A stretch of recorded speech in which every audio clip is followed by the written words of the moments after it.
Hello and welcome. Welcome back for those who are returning, and welcome to the new people here.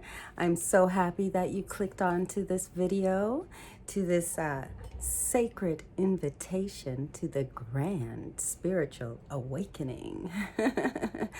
I'm hoping that if you clicked on this video, perhaps it's because you too have been going through a spiritual awakening, or perhaps you've heard of people saying that they're going through a spiritual awakening, or perhaps you don't even believe in a spiritual awakening and you're just kind of interested, like, what is this chick got to say?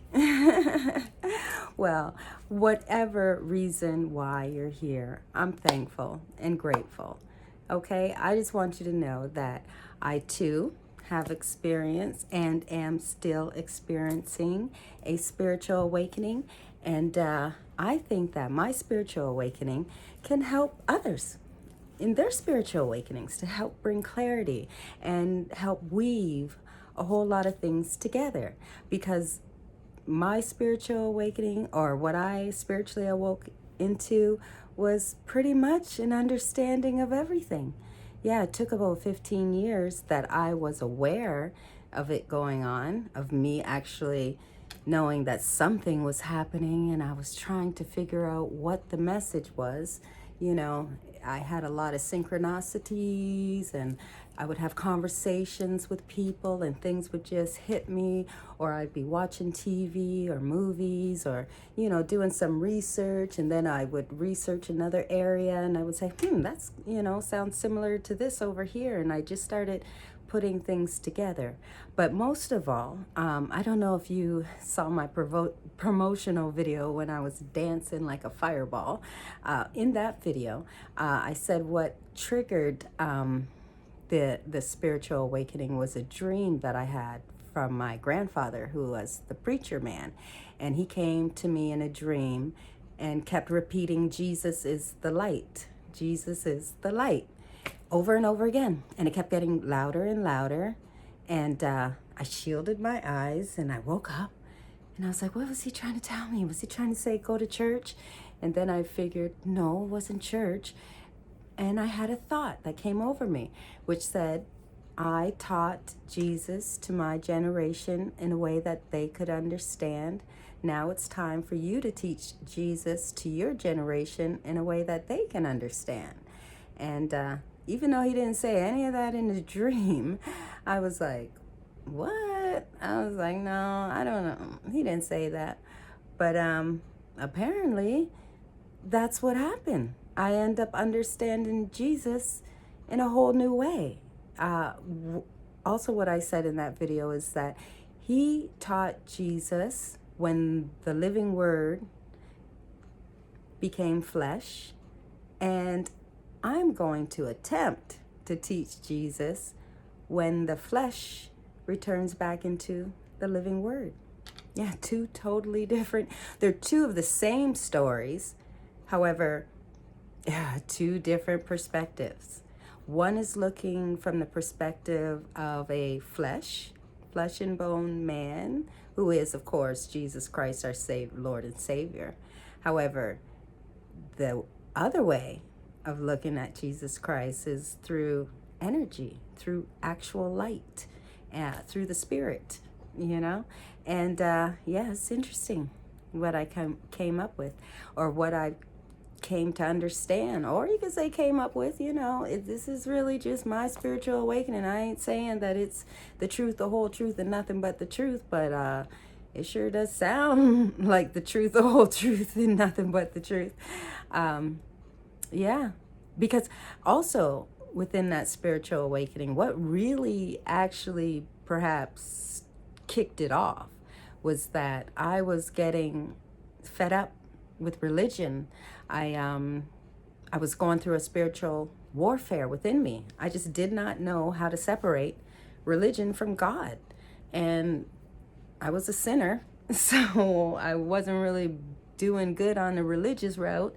And I was a good person, and I knew a lot of good people who didn't go to church. And I'm like, how, like, I just didn't understand how a good person would go to hell if they didn't go to church, if they weren't religious. How any person would go to hell if they're not religious, because we weren't born religious. We were born spiritual, but not religious. However, yeah, I will explain all that. But even understanding Jesus in the way of light, it creates for Jesus to be universal. And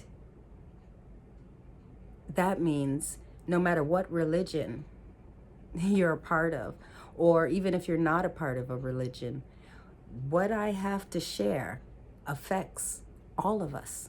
I'm talking about light, okay? Everyone has seen light. Everyone knows what light is. Everyone is affected by light. And so this message is for everyone. Doesn't matter your religion. And if you do want to hold on to your religious beliefs, good news is you can. You can. I will explain everything. You can hang on and still believe in your religious beliefs. However, the thing is, I only ask that in doing so, you make sure you believe it and understand it through your authentic self, which is love, not judgment, not your ego, which judges everything. You can't judge another person if they don't have the same religion as you. It's okay. It's okay. We all have the same God, the same source, the same creator, the same, universe, the same God. So it doesn't matter. Just because there may be different religions and they may call God different names, it doesn't mean that they are different gods. They're still naming it the same God, the same energy, but they're calling it different names. And again, I will explain it all. To help you understand just a little bit is to understand love as living one vibrational energy.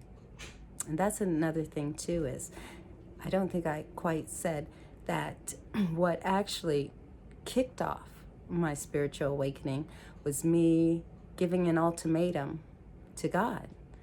And I was ready to throw away religion, throw away the idea of Jesus Christ, and I yelled out and I said, God, I am tired of believing you as a Santa Claus for adults. I mean, if you're good, you go to heaven. If you're bad, you go to hell. Just like Santa Claus, if you're good, you get gifts. If you're bad, you don't,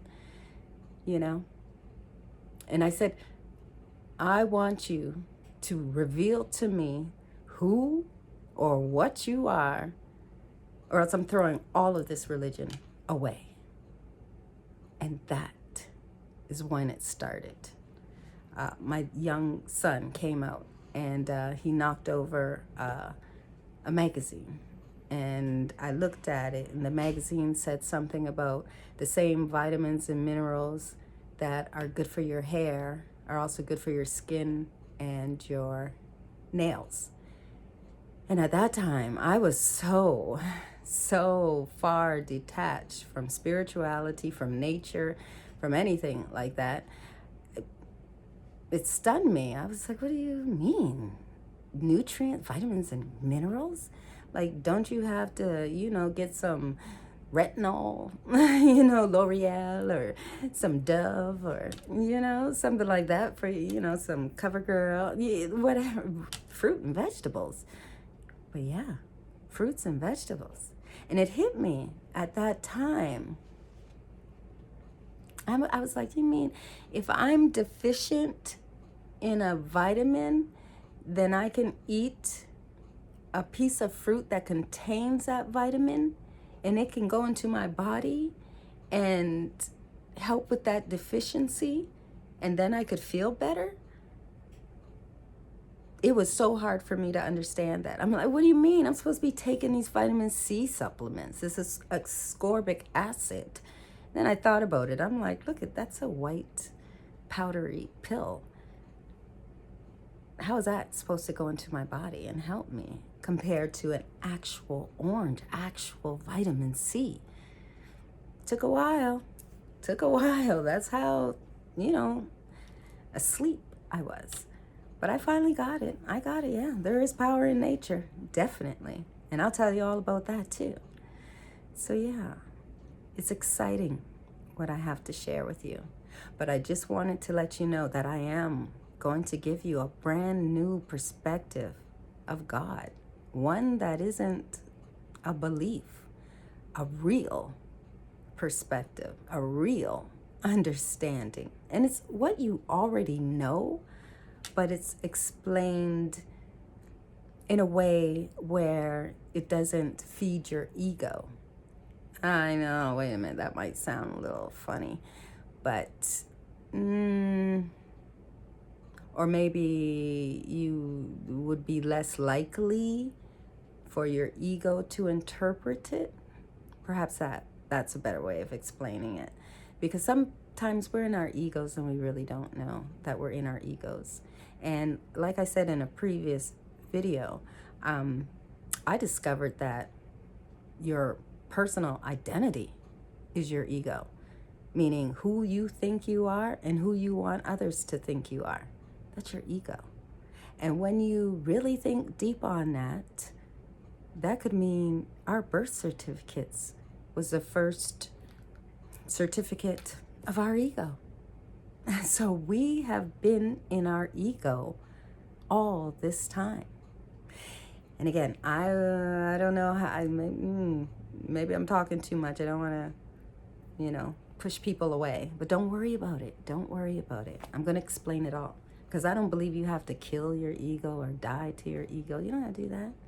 Because it is your individuality. It is your personal identity. And, you need an identity to have fun up here and, in life in the 3D world, right? It's the name of the game, Everybody gets an identity. And everybody loves well, I don't know. Sometimes you don't love yourself as much as you should.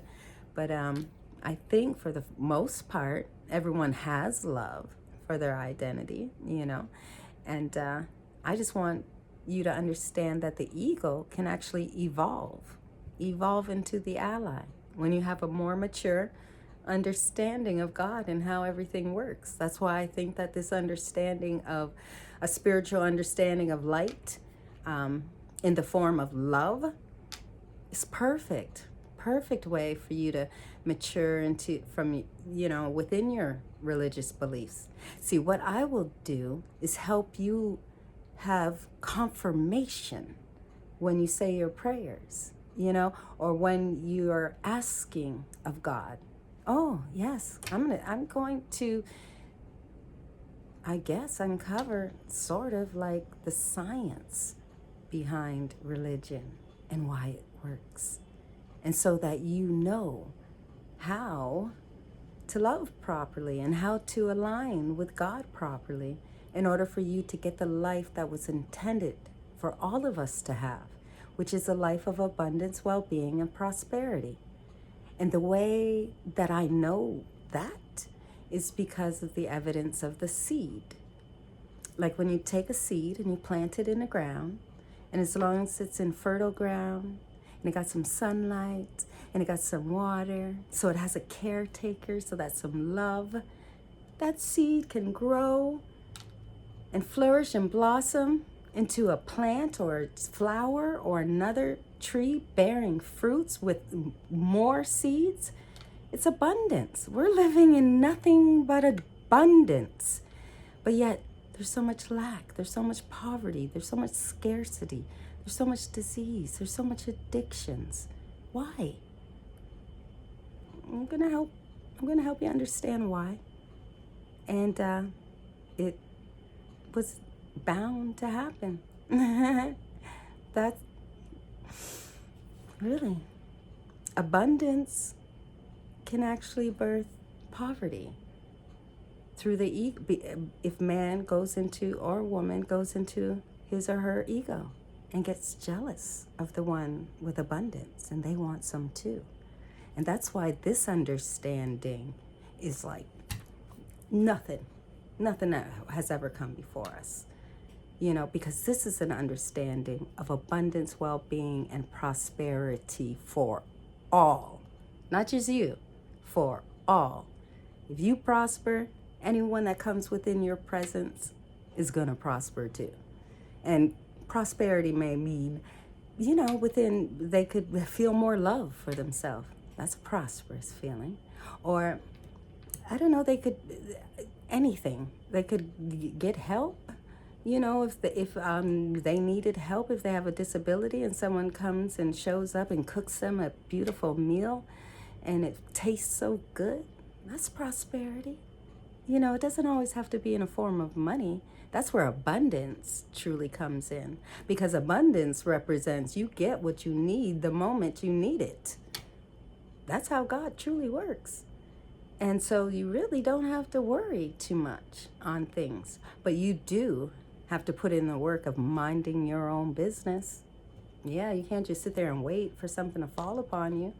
No, I'm not speaking on illusionary magic. I'm speaking on scientific magic that does work. However, you have to initiate it. It's like when you look into a mirror, you don't expect the reflection in the mirror to smile at you and then you get a smile. No, you must smile first and then the reflection in the mirror smiles. Well, that's how it works with the universe when you're working with energy. Whatever you put into the energy, you get back. And you know how that aligns spiritually? With the golden rule.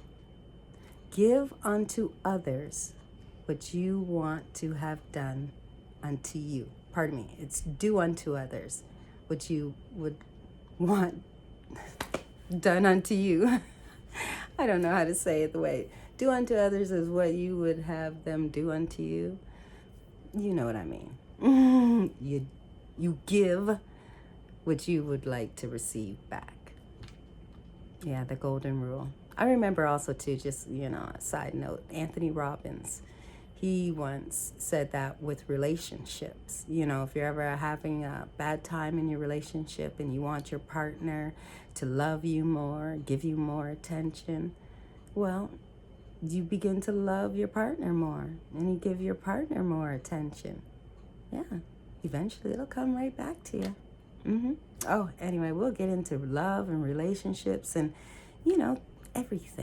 everything. I just wanted to give you a little bit of background about me and just to let you know, this is what I'm going to talk about. I'm going to be talking about light as love. And I'm going to be talking about Jesus Christ as the love of the universe, of the light of all creation. And then God. The really neat thing that I'm going to say about God is the living consciousness behind the light. Yeah, did you catch that video about my Wizard of Oz video? Where in the end, when the mask was, unveiled, and behind the Wizard of Oz was a mere man?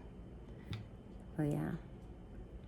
Behind the veil of God, it's pure light, living, all-knowing light. And it even goes deeper than that, okay? Because there's a marriage with that light. Anyway, so stay tuned. This is just the invite and to let you know to be prepared, because my next videos, I'm really going to go into it. And I don't want to offend anyone. And if some people are very shaky and it's like they don't want to hear any other reality or any other perspective, they have the perspective that they enjoy having, then yeah, that's okay. Just remember, the golden rule, okay? And do not judge. Do not be in your ego. Love. As long as you love, you live one vibrational energy within yourself, within your environment, and with others. That's your ticket to heaven. Not only heaven up in the sky after you die, but heaven right here on earth while you're still alive. Yeah, it's beautiful. And if we create the heaven here on earth for our future generations, that's legacies we're leaving behind. That's heaven on earth we're leaving behind that we created while alive. You think that we ain't going to get to heaven after we die? Shoot. Creating heaven here on earth, to me, that's a get out of hell free pass. What do you think? Huh? I know. Some of you probably like it. Well, it doesn't say that in the Bible. So don't worry. We're going to straighten it all out. I will be in accordance with the Bible. In fact, my first video, I plan on helping you see the living testament within the Bible. You know, we have an Old Testament and we have a New Testament, even though that New Testament is 2,000 years old plus. Well, there's a Now Testament, a living testament. And I can't wait to share it with you. Okay? Okay. So I hope that you're excited, and I hope that you do come back and enjoy the little series that I put together. I think I'm going to call it The Triumph of Humanity. It's going to be wonderful. It's going to be beautiful. And I hope that you join me. Okay? Okay. So that's all for tonight. And I hope you have a great night. And if you have a good night, great night, that means I'm going to have one too.